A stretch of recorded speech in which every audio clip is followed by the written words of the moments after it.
Hello everybody, welcome back to another episode of Emery Fishing Freak, and in today's video, we actually got some stuff done, unlike last video. Sadly, I did not have my GoPro, so I'm just going to walk you guys through it. I hope you enjoyed today's video.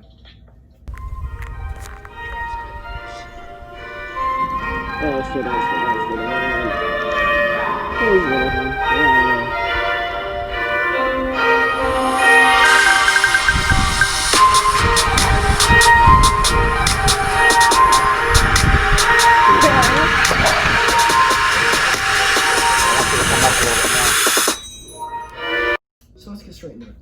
We started out by grabbing 2 dozen hand-picked shrimp, which are like 3 or 4 inches long, from a random bait shop. I can't remember what it's called.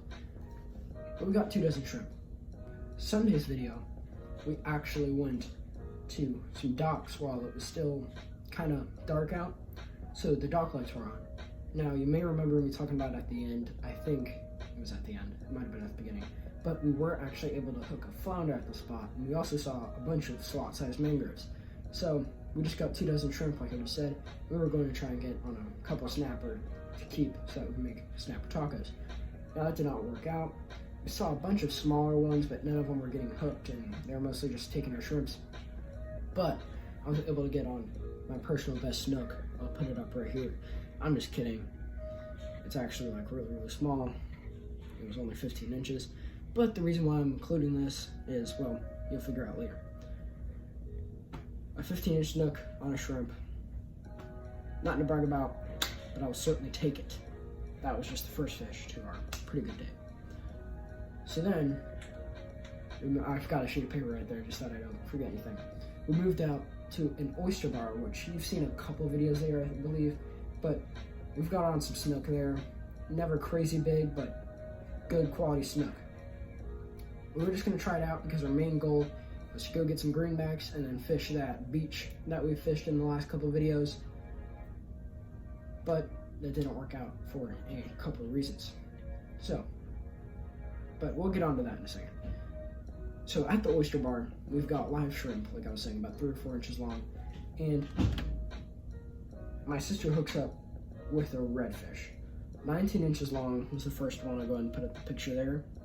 And almost immediately after, she hooks up with a second one, only 18 inches long this time.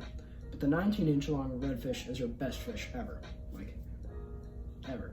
So that was a good, and her first redfish ever. So that was another good start. Then I was able to hook up on a redfish. Put a picture there too. It was 20 inches. It was not my best redfish ever, but it was my second best. And my first redfish not off of a dock. Drag locked. Yeah, actually, I've got a video. Come here, come on, let's do it. It's triple. You got him, kiddo? Yep. My drag is like... Huh? Oh, geez, way too loose. My drag was locked down. Come on, let's do another. Grab him on my backside. On my butt. Another redfish. Dad, you got the net? Come here. That was just a bit of the fight. And as you can see, my drag, I was messing with the drag a bunch. But we were able to get him in, measured 20 inches long, and then I think I got a quick release video right here. Yeah, we gotta get you another shrimp. Oh my gosh, that was a pretty 20-inch redfish. Now, after that, my sister was actually also able to get on her first snook, which I can put up the picture right there, 22 inches long, which again was the best fish of her life. So there's another add-on to the day, especially for her.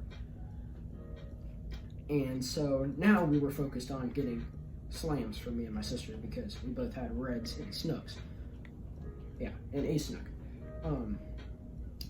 So at this point, I had a snook and a red, and she had 2 reds and a snook. So we ran out of shrimp. So we head out to get some greenbacks, and the guy's not there. We checked the second guy who we don't really go to. I don't really know why, but he wasn't there either. So at this point, we're kind of bummed because that was supposed to be the kicker. That was supposed to get us where we were supposed to be.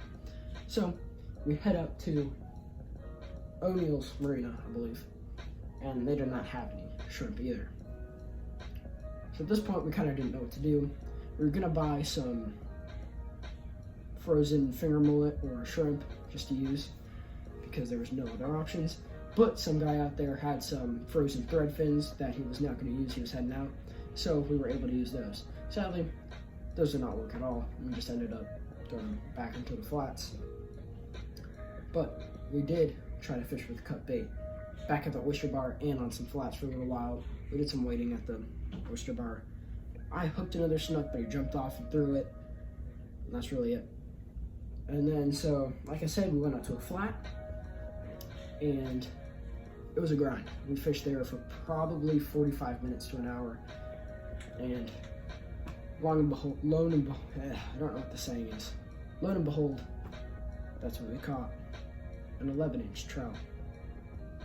So, although my sister was not able to get on a trout, which was a big bummer because that would have been her first red, snook, and inshore slam all in one day, I was able to get on one. The trout was 11 inches, puny. The snook was 15 inches, which is really small as well. And the red was 20, nothing to complain about. So overall, not a giant slam, but I would definitely take my second slam ever. If you haven't seen my first slam, you can go check it out. I think I uploaded it like a year ago. But that's the whole story. So, if you enjoyed today's episode, leave a like, subscribe, and I'll see you on the next episode. Bye-bye.